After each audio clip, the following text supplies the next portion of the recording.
In the second part of Zuboff's book, which deals with the advance of surveillance capitalism, she moves from her prior investigation on the historical perspective of the discovery of behavioral surplus to an analysis of how data is being used nowadays to predict behavior and even modify it. Hence, after the extraction imperative, the second virtue of surveillance capitalism is the prediction imperative. This was used in prior stages for advertisement tracking, yet the ambitions of big tech companies seem much greater. Through economies of scope, telemetric data shall include much more personal information of users like their mental well-being, while economies of action shall even actively modify the behavior of users to approximate predictions. The capitalist logic is driven by radical indifference towards any moral reason and is targeted at the elimination of arbitrary and irrational behavior that poses friction for predictions. Zuboff states, every doctrine of inevitability carries a weaponized virus of moral nihilism programmed to target human agency and delete resistance and creativity from the text of human possibility. Inevitability rhetoric is a cunning fraud designed to render us helpless and passive in the face of implacable forces that are and must always be indifferent to the merely human. This is the world of the robotized interface, where technologies work their will resolutely, protecting power from challenge. In order to succeed in this process, companies like Google or Facebook are investing large sums in the development of better rendition technologies like voice recognition or emotion analytics that extract data and feeds them into machine learning apparatuses to generate user profiles and behavioral predictions. If it comes to emotion analytics, which shall reveal psychological depth of the user, AI is not analyzing what is said on the web, but how it is said. The style of articulation can be used to render emotional aspects of a user. But having deep insight into user feelings is not enough.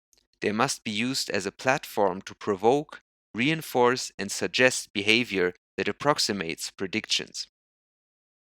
In this phase of the prediction imperative, surveillance capitalists declare their right to modify others' behavior for profit according to methods that bypass human awareness, individual decision rights, and the entire complex of self-regulatory processes that we summarize with the terms such as autonomy and self-determination. Zuboff argues to have spotted this approach in the phenomenon of Pokémon Go, which was largely funded by Google. Pokémon Go, a mobile game with augmented reality, used Google Maps to place Pokémons in specific areas. One could then go and hunt these Pokémons through the app. For Zuboff, the whole game was a coup for the project of surveillance capitalism because it managed to get people on the streets. Under the pretense of providing an entertaining experience in which one could socialize and even be active, the masses that were playing were tracked and analyzed. The herding of people to specific locations under the layer of anime fiction was ingenious. While millions of people were enjoying their time hunting Pokemons, the real plan of Pokemon Go's business model and its CEO John Hanke were so-called sponsored locations. Hanke admitted to the Financial Times that in addition to in-app payments for GameKit, there is a second component to our business model at Niantic, which is the concept of sponsored locations.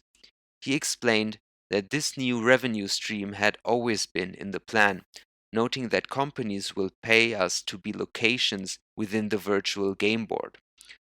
The premise being that it is an inducement that drives foot traffic. These sponsors, Hanke explained, would be charged on a cost per visit basis, similar to the cost per click used in Google's search advertising. In general, Pokemon Go had a massive impact on the market, but more important, it proved that users could be brought out of their houses and straight into material spheres of commerce. Gamification, in order to positively reinforce specific behavior, is and will play a huge role in how behavior is motivated in the future. But thinking that the means of reinforcing behavior lays in the hands of ethically nihilistic surveillance capitalists poses a huge problem and threat to human dignity. Zuboff argues that defying the attempt to eliminate uncertainty through the modification of human behavior is the challenge of our times. These techno-capitalistic tendencies provide certainty to expectation, but not the freedom that emerges from uncertainty. In order to maintain and cultivate the freedom that many generations of humans have fought for before us, we have to accept uncertainty if we want to remain autonomous beings. Besides the question of certainty or uncertainty in human behavior, one shall also not forget that surveillance capitalists do not try to modify behavior out of goodwill and charity, but simply because of the commercial efficiency that emerges out of a flawless system in which all needs and interactions are predictable. Or in Zuboff's words, uncertainty is not chaos, but rather the necessary habitat of the present tense. We choose the fallibility of shared promises and problem solving over the certain tyranny imposed by a dominant power or plan, because this is the process we pay for the freedom to will, which founds our right to the future tense.